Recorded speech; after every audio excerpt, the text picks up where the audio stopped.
So Eid al-Adha 2025 is coming up, and it's a big date for many people around the world, It really is. And while lots of folks see it as, a time for family and celebration, which it definitely is. right, but there's this whole other layer, a really deep spiritual current running underneath it all, especially for Muslims. Yeah, let's maybe dive into that a bit. What makes this specific time so significant? Well, the interesting thing is it's not just about the single day of Eid, it's actually part of Dhul-Hijjah, Dhul-Hijjah. yeah, which is a truly sacred month in the Islamic calendar. Mhm. It has this almost charged spiritual energy about it. Right, I've heard that. It's not just another month. It's seen as a prime time for, well, devotion. Exactly. Yeah. And central to it is the story of Prophet Ibrahim, peace be upon him. Ah, yes. The ultimate test of faith, submission to God, and of course the sacrifice, Qurbani. That's where Eid al-Adha gets its name, isn't it? Precisely. And it's fascinating how these ancient stories and core spiritual ideas still shape how millions live and worship today. Which kind of brings us to IslamicDonut.com charity, doesn't it? It does. Their work, especially during this important time, gives us a really practical window into what Qurbani means today, its impact. Okay, so our goal here isn't just, explaining a holiday. We want to get into the why of Qurbani and see how a charity like IslamicDonut.com actually translates that tradition into real help. Sounds good.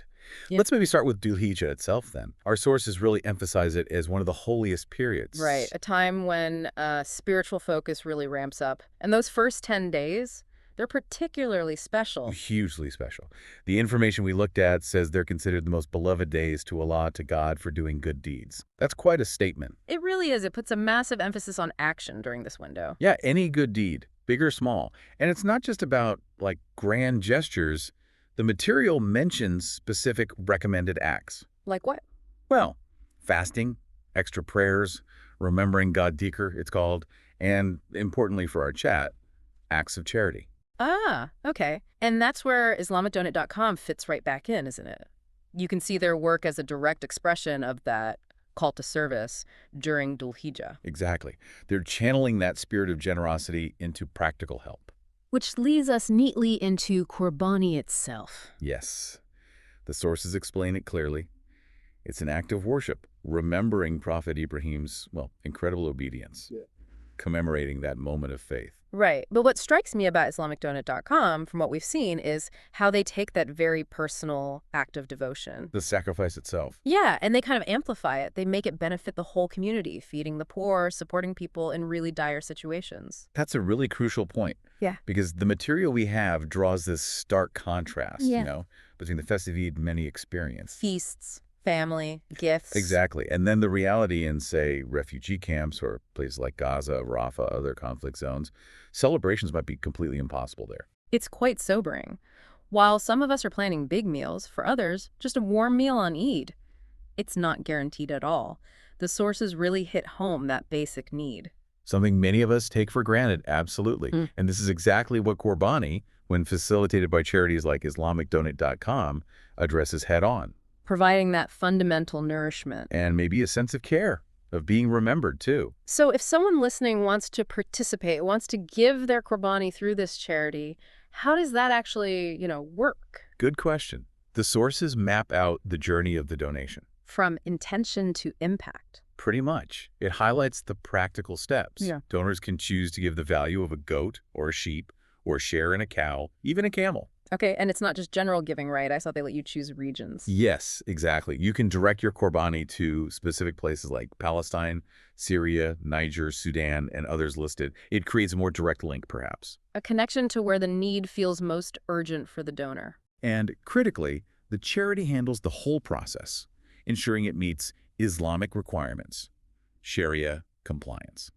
What does that involve, practically speaking? Well, things like ethical slaughter methods, making sure the meat is divided correctly according to the rules, and using halal-certified packaging. Basically, ensuring the entire process is permissible and respectful within Islamic tradition. Okay, that makes sense. Then the source material moves on to the impact and shares some quite powerful stories. Yeah, this is where it becomes very real. These examples from IslamicDonut.com's own experience, they really bring it home. Like what sort of examples? Things like descriptions of mothers just overwhelmed with gratitude, crying because they received meat for their families, Wow. or displaced children in Rafah getting maybe their first hot meal for Eid in days. You can just imagine. It's hard to imagine, actually. And the elderly widows in Lebanon feeling remembered. It's more than just food, isn't it? It's about dignity, connection, showing solidarity. Absolutely. And they also have something called the Eid Kitchen. Yes, that's another great initiative highlighted. They prepare hot meals directly for people who maybe can't cook for themselves. Perhaps they lack facilities or are unwell or elderly. It extends the benefit even further. That's really thoughtful. Now, here's where things get quite modern, actually. Cryptocurrency. Right. IslamicDonor.com is accepting crypto donations for Qurbani. Bitcoin, Ethereum, Tether, Solana, BNB too, I saw. Yeah, it's quite forward-thinking. And the materials suggest some real advantages to this. Such as? Potentially faster transactions, maybe lower fees in some cases compared to traditional banking, and enhanced transparency. The blockchain ledger can offer a clear trail. So more trust in the process, potentially. That seems to be the idea. Think of it like a direct digital pathway for the funds. And how do they ensure it still achieves the original purpose? Well, the source explains the donation paths are designed to follow the donor's intention, tracking the crypto from their digital wallet right through to the beneficiaries on the ground. And they provide visibility, so you can see where it went.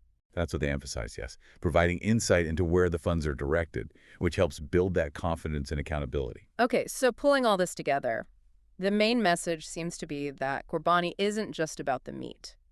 Far from it. It's framed as this profound act of mercy, a way to share blessings and provide real, tangible support during a significant time. Extending compassion. Exactly. Yeah. And the sources wrap up with a pretty direct call to action. Encouraging listeners to consider giving through IslamicDonut.com for Eid al-Adha 2025. Yes.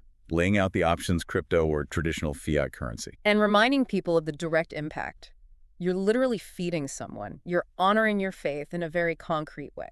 And that tagline they use really sticks with you. You carry the naya, we carry it to the hungry. Naya meaning intention, right? Yes, your intention, your purpose.